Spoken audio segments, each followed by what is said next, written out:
Alright guys, it's kind of a slow day. We had a pretty short day today, so I thought I'd take a second to show you guys how our measure works. I've never had done a video on the channel like that before, and I thought I'd take a moment to show you guys. If you're new to the channel, we're lobster fishermen in Maine. We fish in a very regulated industry.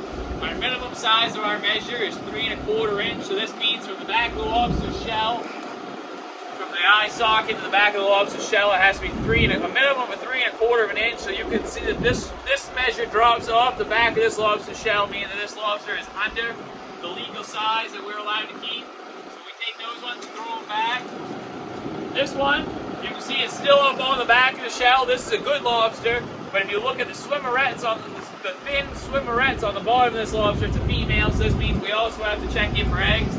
This lobster doesn't have eggs or a notch indicating that it's a breeder. So this is a good lobster we can keep, so we throw it up on the call table for the guys to man it and check it. Normally we'd be throwing a lot of the lobsters on the call table for the guys to go through and check, but in this situation we're going through it with you guys, so we're just going to throw them on the table for the guys to measure.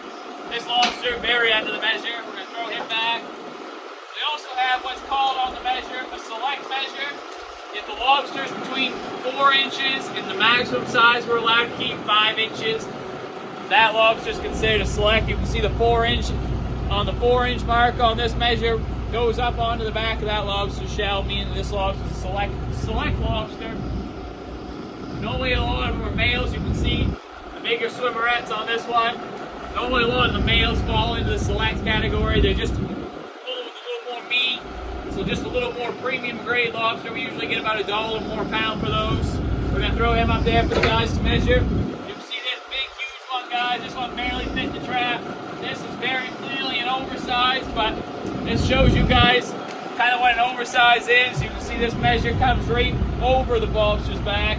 Now if this 5 inch measure were to have dropped down over the lobster's back, unlike our minimum measure, this measure cannot stay on the lobster's back. It has to be able to drop down over and be under that 5 inch mark, meaning this lobster is an oversized.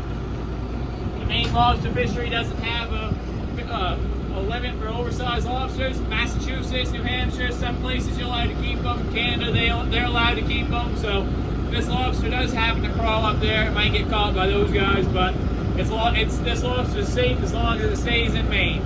Roughly 7 years to a pound. So this lobster is probably 50 years old or so. So it's pretty crazy to think that my grandfather, maybe even my great-grandfather, could have caught this lobster.